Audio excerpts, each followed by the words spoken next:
সুপ্রিয় দর্শক, বাংলাদেশের ট্রেন সেরা নাকি ভারতের ট্রেন সেরা? রেল ব্যবস্থার দিক থেকে কোন দেশ সবচেয়ে বেশি এগিয়ে রয়েছে? আজকের এই ভিডিওতে আমরা জানতে পারবো রেল ব্যবস্থা থেকে ভারত এগিয়ে রয়েছে নাকি বাংলাদেশ এগিয়ে রয়েছে। বিস্তারিত জানতে ভিডিওটি না টেনে শেষ পর্যন্ত দেখতে থাকুন। প্রথমে রয়েছে রেলওয়ে বিস্তৃতি। বাংলাদেশে ৫,০০০ কিলোমিটারেরও বেশি রেলপথ রয়েছে। বাংলাদেশে মোট ৫০০টি রেলওয়ে স্টেশন রয়েছে। বছরে গড়ে ৮০০ কোটি মানুষ বাংলাদেশ রেলে পরিষেবা পেয়ে থাকে। রেলওয়ে পরিষেবা প্রধান দেশ হিসেবে বাংলাদেশ বিশ্বের ৩০টি দেশের মধ্যে রয়েছে। অন্যদিকে ভারতীয় রেল চীনের পরে সবথেকে বেশি কিলোমিটার যাত্রী পরিষেবা দিয়ে থাকে। মালামাল পরিবহনের দিক থেকে পুরো পৃথিবীতে ৩ নম্বর অবস্থানে রয়েছে ভারত। আর প্যাসেঞ্জার ট্রেনের পরিষেবার দিক থেকে চায়নার পরে রয়েছে ভারত। এবার আমরা গতি সম্পর্কে জানব।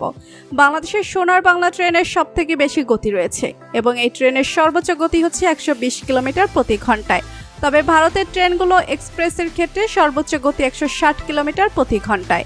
ভারতের এমন কিছু ট্রেন রয়েছে যেগুলোর গতি ২০০ কিলোমিটার প্রতি ঘন্টায়। তবে দুটি দেশের রেল লাইনের অবস্থা এতটাই খারাপ যে বাংলাদেশে ১১০-এর নিচে এবং ভারত ১৩০ কিলোমিটার প্রতি ঘন্টার নিচে ট্রেন চলাচল করে থাকে। বাংলাদেশ এবং ভারতের ট্রেনগুলোতে অনেক বেশি পরিমাণে প্যাসেঞ্জার চলাচল করে থাকে। বিশেষ করে ঈদের সময় প্যাসেঞ্জারের চাপে ট্রেন চলাচল করতে পারে না। বিভিন্ন উৎসবের সময় এই ট্রেনগুলোতে ১ ইঞ্চি জায়গাও ফাঁকা থাকে না। এ সময় ট্রেনগুলো অনেক আস্তে আস্তে চলাচল করে থাকে। আপনারা বুঝতেই পারছেন, ভারতের কাছে উচ্চ গতির ট্রেন থাকলেও সেগুলো চালানোর জন্য ভালো রেল ব্যবস্থা নেই। যদি দুর্ঘটনার কথা চিন্তা করা হয় তাহলে বাংলাদেশ থেকে ভারতের রেলপথগুলোতে দুর্ঘটনা বেশি হয়ে থাকে, কারণ বাংলাদেশ থেকে ভারতে বেশি ট্রেন রয়েছে। আর বেশি ট্রেন চলাচল করার কারণে ভারতে বেশি ট্রেন দুর্ঘটনা হয়ে থাকে। এরপর রয়েছে বৈদ্যুতিকরণ। ২০২২ সাল নাগাল ভারতের রেলের ১০০% বৈদ্যুতিক করার টার্গেট নেওয়া হয়েছে। বাংলাদেশের শতভাগ বৈদ্যুতিক লাইন করার জন্য ভারত বাংলাদেশের উপর আগ্রহ প্রকাশ করেছে। এবার আমরা বিলাসবহুল ট্রেন সম্পর্কে জানতে পারবো। সোনার বাংলা বাংলাদেশের সবথেকে বিলাসবহুল ট্রেন।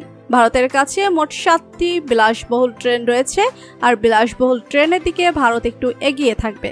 ভারতের থেকে সবথেকে বিলাসবহুল ট্রেনের নাম হচ্ছে নাম্বার ১ মহারাজা এক্সপ্রেস, নাম্বার ২ রাজকীয় রাজস্থান, নাম্বার ৩ চাকার পরে পারসাদ, number ৪ the Deccan Odyssey, number ৫ সোনালী রোড, নাম্বার ৬ রাজাকিয়া পারেশিয়া, নাম্বার ৭ কারিনানা এক্সপ্রেস।